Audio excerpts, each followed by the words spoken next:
6. What's up, everybody?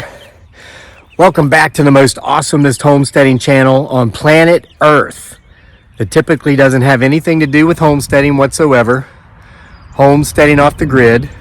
Today it does a little bit, at least in the opening. I'm going to show you my final project, or the completion of my project that's kept me away for a while, building the most impenetrable chicken house I've ever built. And then I'm going to talk to you about some stuff that a lot of Gen Z especially is not going to like to hear right now, and that a lot of Gen X doesn't want to hear, because they're the reason Gen Z doesn't want to hear what I've got to say to you. But first, let me show you the completed chicken hen pen project. All right, guys, quick overview. Now, you'll notice a lot of the surroundings of this hen house is kind of messy. This is an old abandoned garden that we have not used for 4 years, but which we're using this year for the first time in 4 years. We're going to bring it back to life. I can't wait to show you what it looks like in July. It's going to be so awesome. You're not going to believe it looked like the crap pile it does now. But here's what I did. And as you can see, our girls love their new home. We've got 12, we've got 6 cinnamon queens and 6 red rocks. Bottom is tiny little chicks. They were 3 days old. They're now 6 weeks old. The cinnamon queens will start laying in about another 3 months, and the red rocks will lay in another 4. This pen is basically a wired rectangle all the way around to include the bottom. If you'll notice here on the edge, you can see the wire down here. Now they think I've got food. They're going to come peck my fingers. This wire, actually, I put wire down for the entire floor, and then I brought 5-gallon bucket after 5-gallon bucket of dirt in, just dug it up in other places, put it down so that the chickens aren't affected by the wire when they're scratching. However, if a fox tries to dig in from either side, from anywhere, and he tries to go under and come up, which we've had happen in the past, and that's cost us some chickens, he's not, or she is not going to be able to do it. To include the gate here, we buried wire underneath here, even all around the gate, so they can't even dig up underneath the gate. It might not be the prettiest pen in the world, but it's 100% effective. They've been out in it for about a week now. All of the supplies we use to build it is stuff that we've already owned. It's another reason it might not be the prettiest, but I figured over the nearly 10 years we've been here, we spent enough money on fencing and posts and poles and T-posts, so we just used what we have not been using, and it's worked. Now, if you've been watching the channel for a while, you'll remember when I built their little shelter, I used 4 T-posts, and I've got 5 poles going up. That's basically these things, and I'm not done yet. I'm making them they like to climb on these things. Don't you girls? You want to climb? Huh? Sometimes when I'm putting them in or moving them around, they'll jump up there and climb on them while I'm messing with them. Come on, jump up there, girl. Jump up there. So I'm going to make like a ladder so they can go up and actually get on top of their house. Dearly doesn't want me to. But I'm getting these poles from our meadow I'm clearing out. This is our forest meadow. This was all a hayfield when we bought it, and we've been allowing this back 2.5-3 acres to just kind of reforest. But now I'm going through and clearing it out, and so I'm using a lot of those poles. Yeah, and all this will be cleaned up and burned. Trust me, it looks pretty crappy right now, but it will be taken care of. So now, with all this shown to you, I hope you like it. It was a lot of work, took forever, all this wire. Because look, I wherever I connected and sealed the wire, listen guys, a lot of this I was using as those circular tree guards, because we've planted hundreds of trees here, and we planted down there, we have an entire fruit orchard with 80 fruit trees in it, but we protected the trees from the deer with these things, which we made out of 2x4 fencing. I took these apart, all the extras I had stacked up here, and basically turned those tree guards into that chicken pen. Isn't that amazing? All right, now with all that said, let's get to the message I want to bring you today. All right, so good to see you guys again. I know I haven't made a video in like 9 days. I've been extremely busy, again, finishing this. I hope you like it. Among other things, we're back into flag football season, coaching, just doing so much around here, working out with my son all the time. We're like gym bros now. So I apologize for being away for about 9 days, plus working the other social media platforms we're involved with. It's been a lot, and I am trying to actually back off the pace a little bit now that I am in my 50s. I'm allowing myself to rest up a little bit after many, many years of hard work. So here's what I want to talk to you about today. I've been kind of formulating this in my mind for the last few days after a series of events took place. I am convinced that there has never been a better time in the history of mankind to be successful, to reach a level of success that historically has been unimaginable than there is now. Yeah, I just said that. As of this recording, it's April something, 2025. Trump's just slapped tariffs on the rest of the world. Then he took them off. Then he put them on again. And the stock market's going up 2,500 points one day. It's going down 1,500 points the next. There's all this uncertainty. Home prices are outrageous. You got all these 25-year-olds living at home and their parents saying, how can they possibly buy a house in this economy? Grocery prices are through the roof. Despite all these things, I am convinced there has never been a better time, a more opportunistic time in the history of mankind to be successful and to generate revenues beyond your imagination than today, than the times we're living in. Doesn't that sound contradictory to everything I just said? Well, it does. But listen, here's the reasoning behind this bold statement I just made. Basically, me and other like-minded people like myself, my friends, people I associate with, have been doing just that. We've been taking advantages of the evolution in the economy, jumping on a new economy opportunities such as social media, working smart and hard, but allowing technology and systems to do the majority of the work for us, reaching larger audiences because of social media. I mean, this is an industry that didn't even exist 20 years ago. But it's even deeper than that. Basically, here's the series of events that started this week that led me to this talk we're having this morning. So we have some repairs that need to be done on our septic tank. We have a pump that has to pump the waste uphill. Our drain field's a little bit uphill, so there's a pump, and that pump has a grinder in it for solids. Well, the grinder pump went out, so we have an electrician that's coming by today, as a matter of fact, to fix it. But before he could get down to it and fix it, we had to have the tanks pumped, okay? So we asked the company the electrician works for, hey, who do you know that we can have come pump this? Because it's been so long since we've had it pumped, 3 or 4 years, and I couldn't even remember who pumped it last time. So they said, yeah, call such and so. So this was last week. So I called such and so, okay? I'm not going to mention the name of the company. They said, yeah, we'll be out Monday right after lunch, like around 1 o'clock. I said, okay. So my family and I, we went into town. We went to the gym where we work out. My son and I, we went out and ran 2.5 miles. Then we did leg weight workouts with weights that day. We alternate. We do different body parts throughout the week. He's doing a great job. Seen so many gains in the last couple of months since we really, he started this. He loves his sports, particularly football, but he loves basketball too. And so anyway, I come back out. I make sure to be here by noon. I arranged not just my day, but my week accordingly for these folks to come out. Well, they never showed up. They didn't come.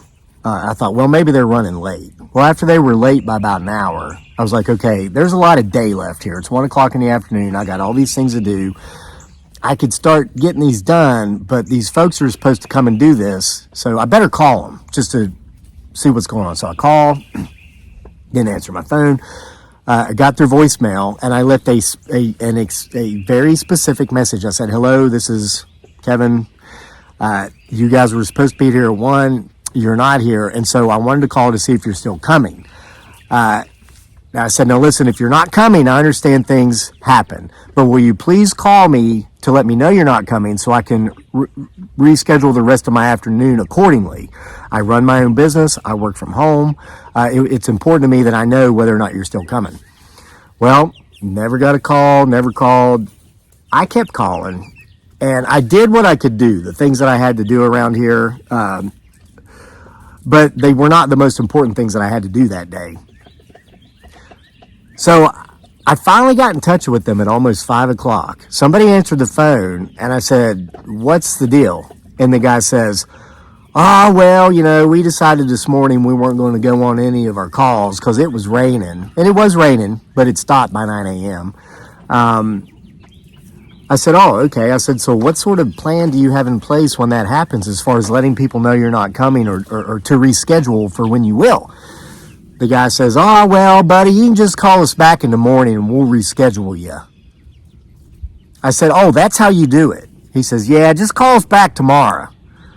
I said, well, listen, I'm going to call you back here in a little bit. It's not going to be tomorrow. I will be calling you back here shortly. He goes, no, just call us back tomorrow. I said, no. I said, I'll be calling you back within the hour. Got off the phone, Googled their competition, called a company that's been in business for 1 year. Talked to the woman, told her what happened, and I said, when can you guys come out and do this? She said, tomorrow. She says, we will be there by 8 a.m. tomorrow. She said, sir, I'm sorry that you had that experience with that other company. You won't have that with us. They said, we're actually doing somebody else out your road 2 miles from you tomorrow. We'll come out and do you on the way up to their place, do them both in one shot. I was like, that's great. The next day, dude's here at 8 a.m., 24 years old. His brother's 29. His brother owns the company. He runs one truck. The younger brother, who came at 24 years old, did all the work, runs the other truck. And the woman I spoke to was their mother. She's the office manager. He was here at 8 o'clock, knew exactly what he was doing, got the job done in less than an hour. Now, let me back up. So the evening before that, I called the other company back. I said, yeah, you told me to call you back tomorrow morning to reschedule. He says, yeah, just call us back tomorrow morning. I said, no. I said, listen, I will not be calling you back. I said, I contacted a company that's true to their word, who's coming out tomorrow to do it. I will be contacting the electrical company, who is one of three of the largest providers for Albemarle County, Virginia, the Charlottesville area. 80,000 people is the population. This company that we've used for 5 years is the most trusted company. Their name's Fitch Services. If you live in my area, if you need electrical work, plumbing repairs, any of that, ductless heating and cooling, which are going to add to our upstairs here in about a month, call Fitch. They're great. I know the owner personally. It just as it happened to be, I ended up coaching his son in flag football for a couple of years. After we had them doing work for us for a couple of years. Look at this girl. I told you they like to climb on my sticks I give them. See that? They like to jump up there and hang out with me, don't you, girls? Yeah, so anyway, I told the guy from the septic pump, I said, I'm going to call them and tell them to never recommend you to anybody because you're not dependable, you're not trustworthy. I said, I stayed here all day waiting for you to come, and you didn't even have the courtesy to call me. I said, my time's valuable. I know the value of my time, and I didn't spit out numbers, but I know how much I make when I actually do my work. It would make you cry. It would literally make you cry. And that's part of my point to what I started with in the beginning. So anyway, dude hung up on me. He just hung up. And I was like, whatever. I wasn't trying to argue. I didn't want to fight. I just wanted to let him know you didn't do what you said you would do when you said you were going to do it. So therefore, I won't be using you, and I'll make sure no one else does. So after the other company came out and did what they said they would do, and their name is Royal Flush Septic Services. They're out of Orange, Virginia. They service Orange County, Greene County, Albemarle County, Fluvanna, the entire Central Virginia area. They're good at what they do. They show up when they say they're going to show up, and they do a clean job. The guy explained to me how my tank works better than anybody ever has. I stopped parking my truck. I guess I used to just park my truck over top of it because it's under our parking area in our driveway. He said, don't do this. People have destroyed their tanks over a period of years doing this. So now I just back up 5 feet, and I park 5 feet behind where I used to. Very knowledgeable young man, 24 years old. Has been working since he was in high school.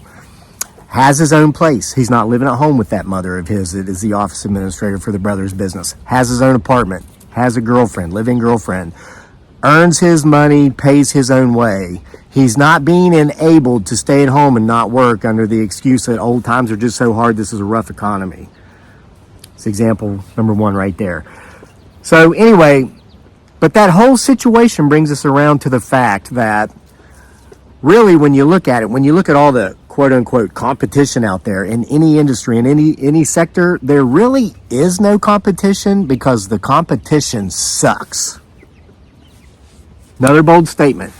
And I learned that expression from back when I was a stockbroker in Charlottesville, Virginia. When I came to this area in 1998, 1999, after having graduated from college back in Appalachistan, again, social media didn't exist back then. The internet was still relatively new. So the industry that I work in now, that I do very well in now, didn't even exist.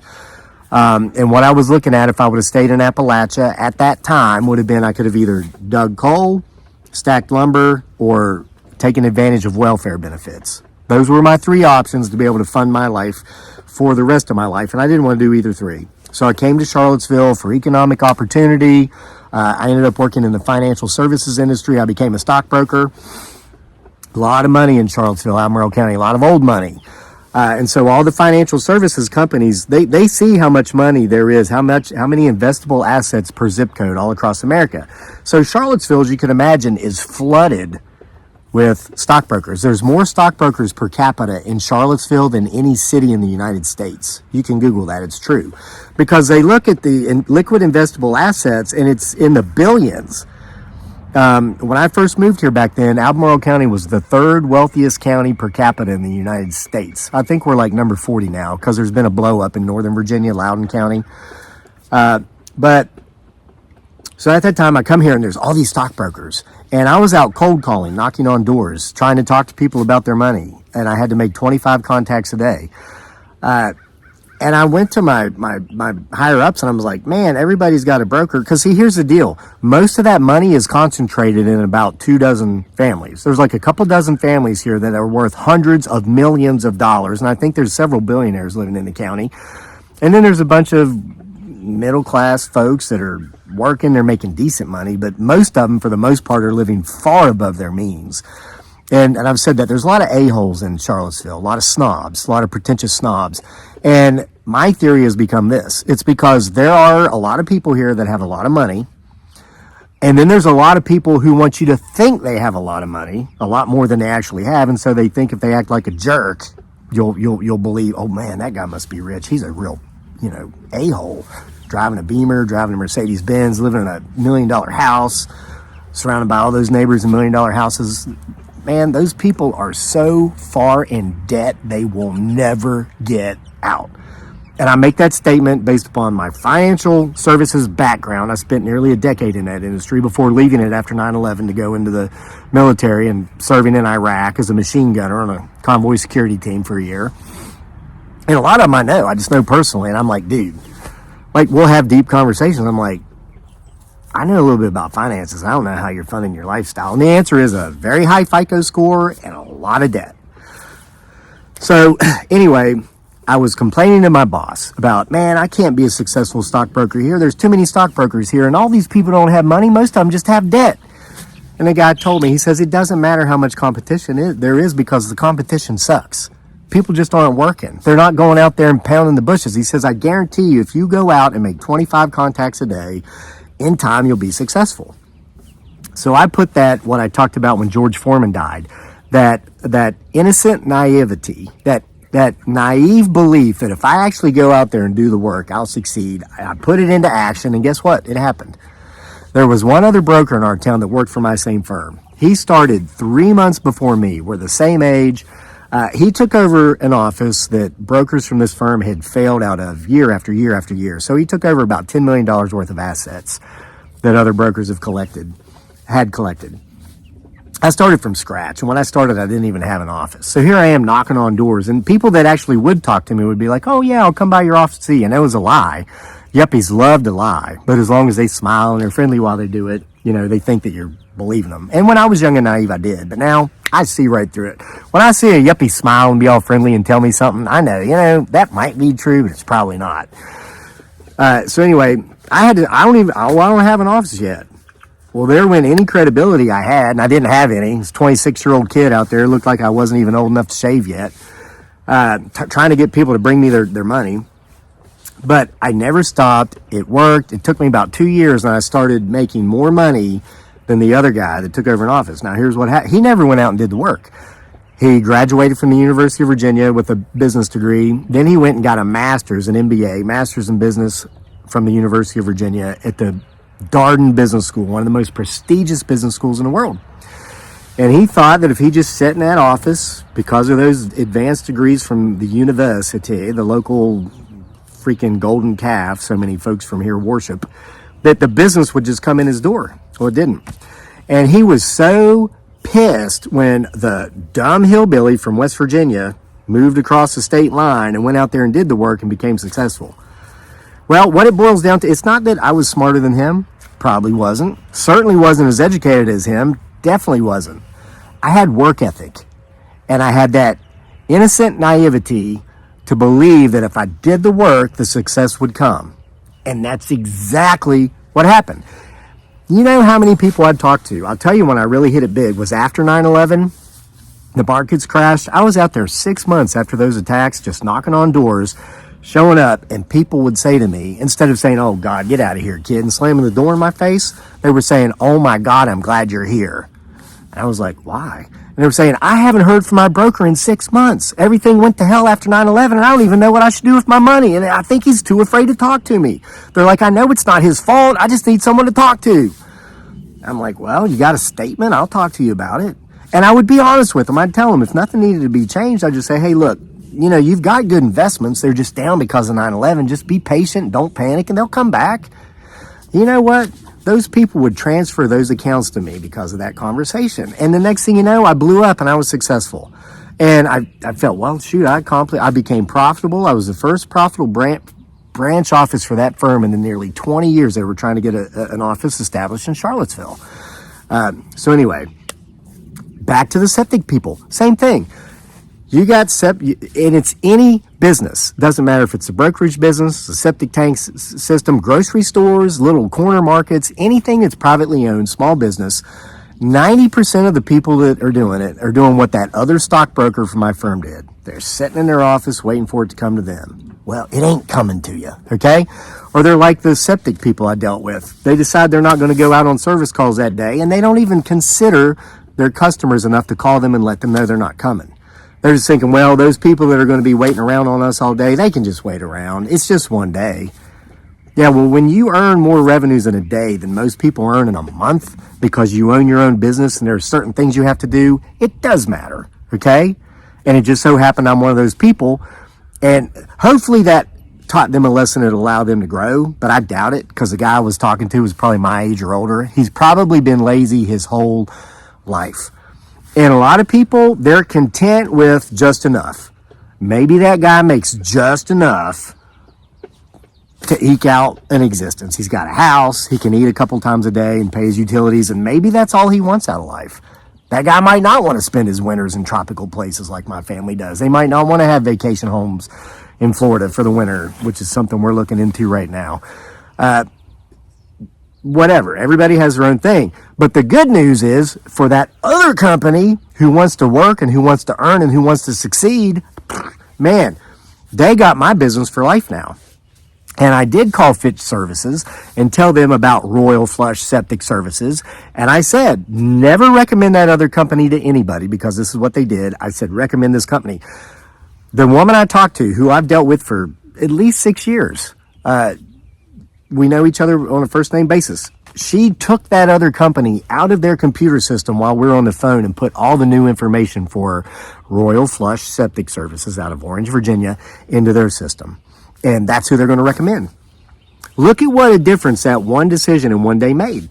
And that's how it's supposed to be. People are supposed to be rewarded for work ethic and for getting out there and doing the work. If you're lazy and you're inconsiderate and you don't even consider the time of the other people that you've already committed to by simply contacting them to let them know you've changed your plans, you're going to fail. You're going to be a failure. You're going to be a loser. And let me tell you, having just enough, that's a loser's mentality. Now, it's great because there's been times in life when I've not had just enough. I mean, I was down and out in the Philippines for 6 years, living in a jungle, no water, no electricity. Let me tell you, yes, that created quite the drive in me. I have been literally third world poor, and it sucks. And I never, ever want to be third world poor again. I don't care about being rich. I do not care about being rich. That was never a goal.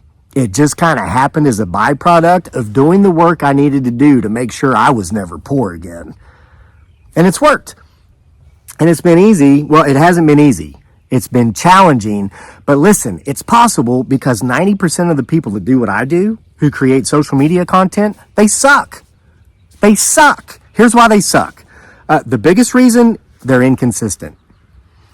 Number two, they do not have the stick-with-itness that is required to make it in this business.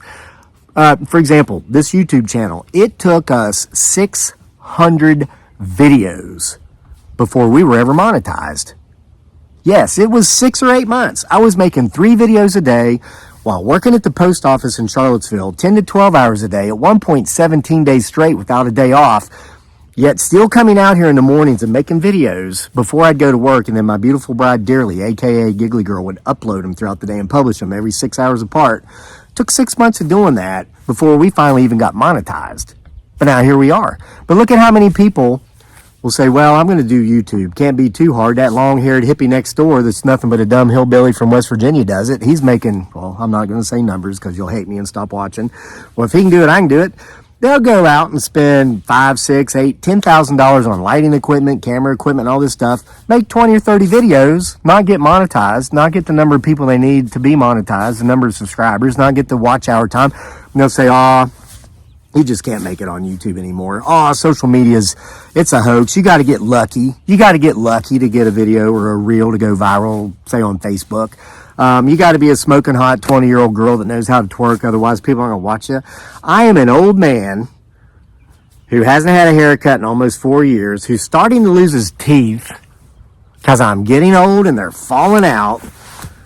And if you saw my tax returns from last year, you would literally stay up crying all night because you'd be saying to yourself, where did I go wrong? Seriously. Listen. The young man, and I got to wrap this up because he's coming soon. The young man that's coming to fix my grinder pump and my thing, just like the young man that pumped out the tanks, he's 24 years old. 5 years ago, and if you've been watching this channel consistently for the long term, you'll remember this video. I made a video about this young man and how impressed I was, because you know what he did 5 years ago when he was 19 years old? He had just graduated from high school. He was attending K-Tech, which is like a local vocational type college. It's like a trade school. Instead of going to college, pissing away $250,000 on a teaching degree to maybe get a job where you make 40 grand a year, which is stupid. How many years do you have to make 40 to pay off 250 if you have to take out the loans? Or to get a degree in acting or something that you can't get a job in. You know what I mean? He went to K-Tech. He went to a trade school. At 19 years old, he was going to trade school at night, working for Fitch Services during the day as an electrician trainee, getting paid. He installed the entire electrical box on the outside of our house, the electrical panel that controls the entire electrical system inside the house. And until this day, 5 years later, still works 100%. We've never had a problem with it. Today, that guy, 5 years later, at 24 years old, is coming to do the work to replace the pump. Now, while his peers and the peers of the young gentleman that came out and did the pump are living with mom and dad, not working, literally 25% of them not only don't work, they're not even looking for a job. And while they're basically repeating their parents' enablement statements that, things are just so expensive today, things are just so hard, everything's overpriced, how do these young people stand a chance? This young man, because he's more of a man at 24 than these adult boys will ever be. Trust me, I know people around here who are literally 60 who haven't kept a job for, any considerable period of time in their life because it's just so hard. This guy already owns his own home, has a wife and 2 little boys. And his wife stays home with those kids because she understands the most important job in the world that will never receive a paycheck and gets no respect is being an at-home mom, like my wife. So similar to us, all I got to do is worry about making money. And that's been a big plus to me because Dearly does everything on the inside of the house. I do everything on the outside. But, we, of course, both do the effective parenting. I mean, I've been coaching my son in sports 9 months out of the year for the last 8 years. Now I'm working out with him at the gym and all this stuff. So we're both actively involved. And FYI, yesterday at football practice, I had this conversation with one of the other coaches, a wonderful man who's the parent of a wonderful kid on our team. We don't let our son play video games during the week. We don't let our son use his cell phone during the week. He gets access to that stuff on Friday afternoon after he's completed all of his schoolwork and he's privately homeschooled. He does a private virtual homeschool. He will be going to high school, to public school next year so he can play football. No gadgets. And And on the weekends, when he does have access to this stuff, we monitor his time, we limit it, and my wife dearly goes through his phone and we go through his internet history so we know exactly where he's been and what he's doing. And folks, I hear you have to, oh my God, but that's so much work. Yeah, but that's how you're effective. That's how you instead of raising adult boys who will constantly be at home because they can't do anything for themselves because everything's always been done for them, either by you or the maid you hire. Our son will grow up to be a man. That's just how it works. So you can be a nice parent, let them do what they want, go to school in the winter without wearing a coat. Oh my gosh. Or you can be the type of parent that wants your child to grow up to be a productive, respectable adult. The biggest gift we can give to our children is their ability to provide for themselves once we're gone or unable to do so. Sure, I'm in a position where I could spoil Daniel rotten and he would never have to lift a finger and even clean up after himself. What happens when I die? And let's say he's 50 when that happens. Trust me, I know and I have seen plenty of 50-plus-year-old people in my area who were always relying on mommy and daddy's money to get them through their shortcomings, and they had shortcomings every month because they didn't have any work ethic, because it was never instilled in them when they were young. It didn't have, so they never had to. Then when mom and dad die, they're screwed. And guess what? Turns out mom and dad didn't have these big trust funds they were pulling from. They were supporting their adult children through their retirement payments, through their Social Security payments, through their savings they had hoped to be able to use for themselves in retirement, because they ruined the children when they were still children, and now they're supporting 50-year-old ruined. They're not adults. They're grown children. They're adult children, adult boys, adult women. And there's actually a term for that we used back when I worked in the financial services industry. It's called economic outpatient care. If you're constantly doing everything for your kids, you're going to have to do it for them when they're adults. And then that leads to the type of adults that don't show up when they say they're going to. Yeah, we'll be there at 1, but then they don't even call. They don't come and they don't call.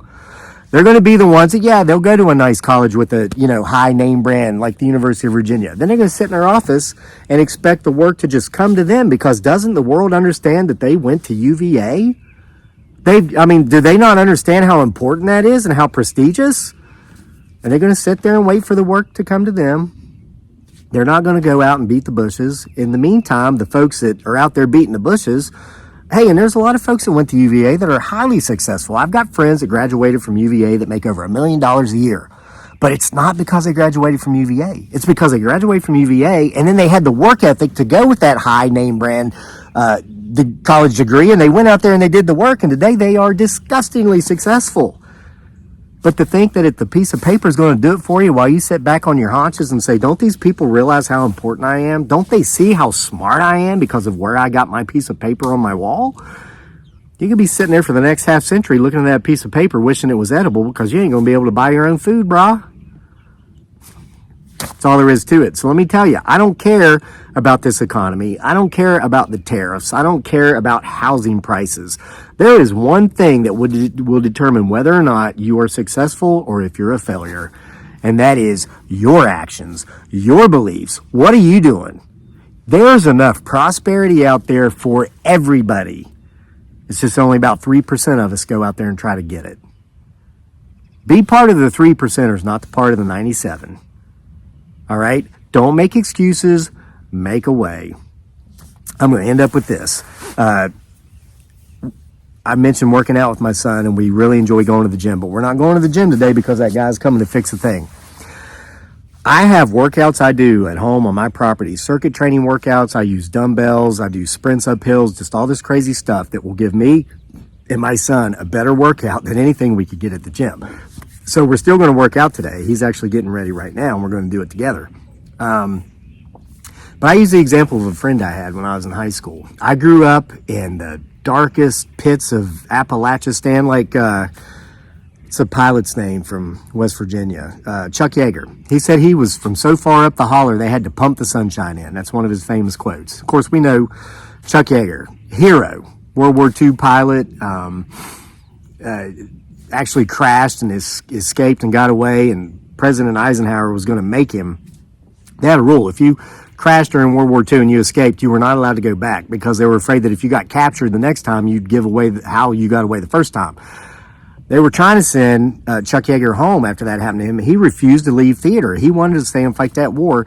President Eisenhower, who was Supreme Allied Commander at the time, wasn't president yet, went over to personally meet Chuck Yeager and his battle buddy because they refused to leave the war theater. But yeah, he said he lived so far up the holler in West Virginia, they had to pump the sunshine back up in there to him. I lived in a similar area in West by God, Virginia. But I had a friend in high school who wanted to work out, wanted to be buff. There wasn't a gym or a fitness center within a 2-hour drive of us, right? I told my son, this guy would fill 5-gallon buckets with sand or gravel or water. Then he would take a very strong stick, maybe a broomstick or a big metal bar, and he would curl that thing. He would military press that thing. He would do hundreds of push-ups. He would put his feet up on the bench of a picnic table to do the incline bench press type thing to work the top parts of his chest.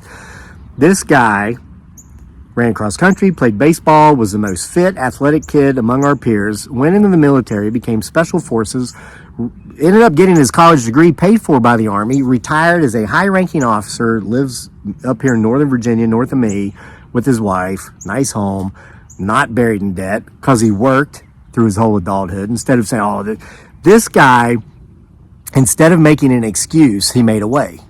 He could have used the excuse, oh, well, I can't work out and train because the closest gym's 2 hours away and we ain't but poor white trash over here in West by God, Virginia.